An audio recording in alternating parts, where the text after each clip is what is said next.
What is your favorite Mari Selvaraj film? Pariyan Perumal. You didn't even hesitate. Never. Okay. அதை பார்த்தப்போ you remember your feeling? Yes. But நான் அவரோட work பண்ண போறேன்னு தெரிஞ்சதுக்கு அப்புறம் திருப்பி ஒரு வாட்டி பார்த்தேன். எனக்கு அந்த படம் ரொம்ப பிடிக்கும்.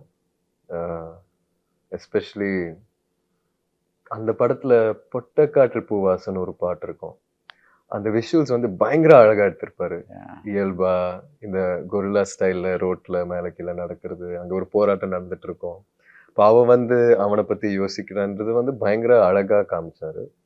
ஆனா அதெல்லாம் தாண்டி அந்த படத்துல இருக்கிற மெசேஜும் அது ரொம்ப சூப்பரா ட்ரீட் பண்ணாருன்னு நினைக்கிறேன். ரொம்ப யூனிக்கா இருந்துச்சு. அதனாலதான் அது ரொம்ப பெருசா ஒர்க் ஆயிடுச்சு. பட் அவர் வந்து உங்ககிட்ட சீன் சொல்லும்போது does he tell you like just அந்த சீனுக்கு என்ன தேவையோ அதை சொல்லுவாரா, இல்ல அதை சுத்தி என்ன இருக்கோ அதுவும் சொல்லுவாரா? சுத்தி என்ன இருக்குன்னு சொல்லுவாரு. Like for example, give me an example, no? Like let's say there is ஒரு love song or something like that. Okay. Or for example, நான் எங்கேயோ போறேன். Okay. யாருக்கும் தெரியாம நான் அந்த இடத்துல இருக்கணும். நான் ஒரு ஆக்டிங் பண்ணிடுவேன். டேய் நீ ஒருவேளை மாட்டினா கூட இதுதான்டா ஆகும் அப்படின்னு சொல்லி இந்த கேரக்டருக்கு ஒரு பயம் இருக்கும்ல, மாட்டினா என்ன ஆகும்ட்டு.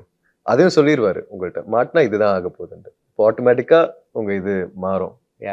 அதே மாதிரி நிறைய பேக் ஸ்டோரி கொடுத்துட்டு லைஃப்ல இருந்து நிறைய விஷயங்களை எடுத்து அவர் மாதிரி ஐ திங்க் டைரக்ஷன் யாரும் சொல்லக்கூடாது. ஆனா நான் எக்ஸ்பீரியன்ஸ் பண்ண வரைக்கும் I think it's almost like ஐயோ அந்த படம் முடிஞ்சிச்சேன்னு kind of feeling that.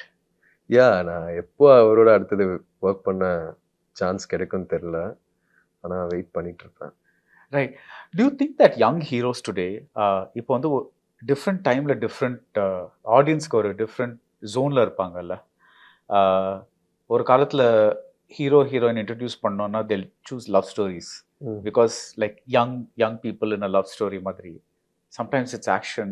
What do you think people want to see today? Meaning? Like what do you think is a good movie to ஒரு நம்ம டேலண்ட்ஸ் எல்லாம் வந்து ஆடியன்ஸ்க்கு முன்னாடி வைக்கணும். What is the best way to go about it?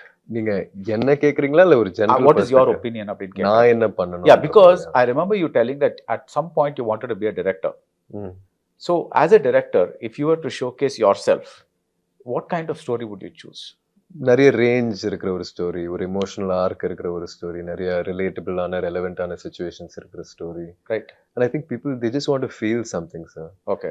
Kabaddi கொஞ்சம் சீக்கிரமா கத்துக்கிட்டேன்னு நான் நம்புறேன் சார். ஆனா அந்த ஸ்போர்ட்டுக்காக நீங்க உடம்ப ரெடி பண்ணணும், மைண்டை ரெடி பண்ணணும், காலுக்கு எல்லாம் தோல் தேயும், பயங்கரமா அடிப்படும். ஸோ இந்த படத்துல கபடி வந்து ஒரு 24 hours இல்லை ஒரு நைட் ஷூட் ஆடுறதுக்கு ஒரு எனர்ஜி தேவையில்ல. அதுதான் நான் கல்டிவேட் பண்ணிட்டு இருந்தேன். அதையும் தாண்டி அங்கே மண் வெட்டுறது, மரம் ஓட்டுறது, அங்கே இருக்கிற பசங்களோட பழகி ஃபன் பண்ணுறது, இதில் வந்து அந்த பைசன் எப்படி உருவாக போகிறான்றலாம் தாண்டி இவங்களோட வாழ்க்கை மேலே ஒரு இன்ட்ரெஸ்ட்டும் ஒரு பயங்கர ஒரு க்யூரியாசிட்டியும் ஒன்று டெவலப் பண்ணேன். அவங்கள பற்றி கற்றுக்கிட்ட like to learn about them and அவங்க எப்படி வாழ்ந்திருக்காங்க, என்ன மாதிரி வேலைலாம் பார்த்துருக்காங்க, அவங்க ஸ்கூல் எப்படி, அவங்களோட அனுபவங்கள் எப்படி, இதெல்லாம் தான் அந்த கேரக்டரை உருவாக்கு.